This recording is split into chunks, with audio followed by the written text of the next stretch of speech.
as opposed to the first 2 years? You know kind of what's needed to be done. You know what's gonna happen throughout the years. You know how to deal with things that you've never had to deal with in college and at Kentucky. So you're able to like kind of help the freshmen and all the people that haven't been here yet to get through things and that you've already been through. So it's one great thing to have. We've heard Cal say repeatedly, "This is your time now. This is Marcus's time." Does it feel that way to you out there in workouts and such? I feel like it does. And it also feels like everybody around me is kind of just going hard at their best of their ability, and that's something you love seeing is that everybody's competing and everybody's doing what they need to be what they need to do.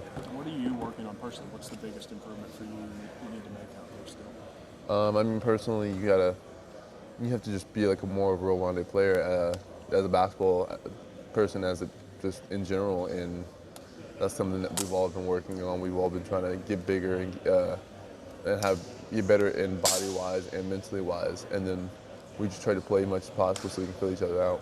What's the benefit of having some veterans in you and Tyler and Alex, and Dom and Derek back to lead some of these young guys out there? It's great to have people that because we've all been through it. We all know what's going on. We know how things are done, and we know how Cal wants things done. So we're able to speed up the process of trying to learn the basic 2 months of things, and that's what every college basketball team has to deal with. You have to kind of instead of actually having real practice, you have to do the small tedious things first before you get into real practice.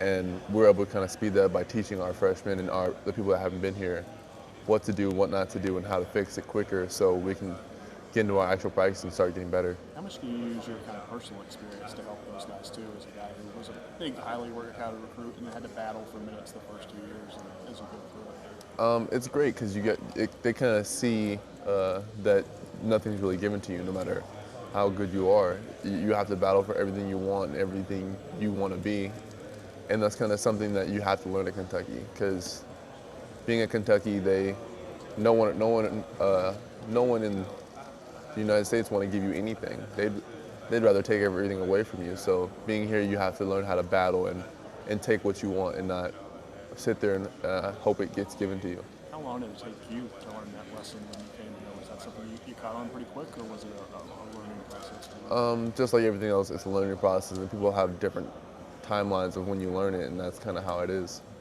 What do you see from the other older guys back, with Tyler and Alex and those guys back? Tyler's been more of a control of the whole game and the whole team. He kind of knows what it takes to rally us all together and get things done.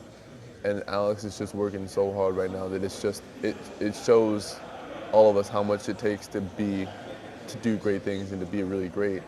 And that's kind of just something that's great where you have somebody to actually see him do something so great and have somebody just tell you about it. So it's a real great thing to have. How much have you all been able to help Alex through this whole rehab process, just staying with him and that kind of stuff? I mean, I feel like it's more of a give and take because he's doing so hard, so we get to witness someone that's having going someone who should be down about it and having a tough time to taking it and doing something great with it and kind of just running with it and just he'll be more powerful, he'll be faster, he'll be stronger, and that's kind of something you see in his eyes that he wants to do great things, and that's what makes us do a whole lot better. What have you seen from the newcomers? How have those guys impressed you so far? They've come in here battling. They've come in here knowing they have to work really hard, and that's kind of something I really loved about them is that they don't mind working hard. They know they know that they have to. A guy like Scal, what has he shown you, especially with his story, his background, all those kind of things? How does that impress you out there on the court? He's done really great with everybody on the team. He's a joy to have on the team. He's a very enthusiastic character, and that's what you kind of love about everybody on the team is that they're all enthusiastic to get things done and be around each other.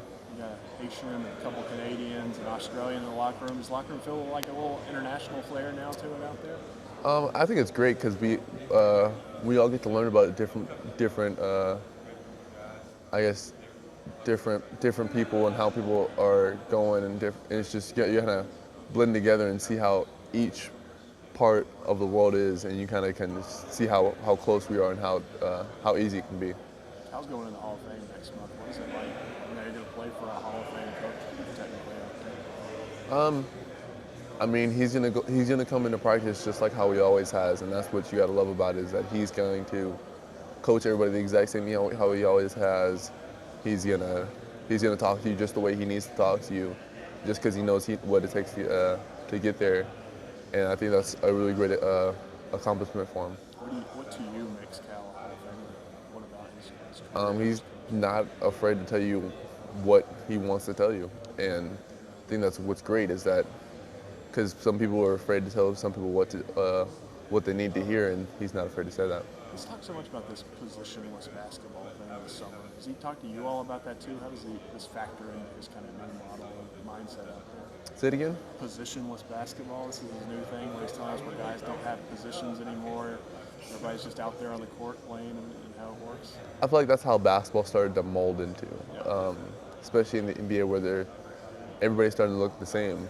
You're having bigs that do guard things. You're having guards that are in the post, so it doesn't really matter what your size is, or you need to figure out a way to do everything, and that's how it is. What could it do for you all as a team if you're playing at times with 3 point guards or traditional point guards out there on the court at the same time? I mean, it's something that you have to kind of just deal with, and you kind of have to like be ready for, and it's something that helps you with.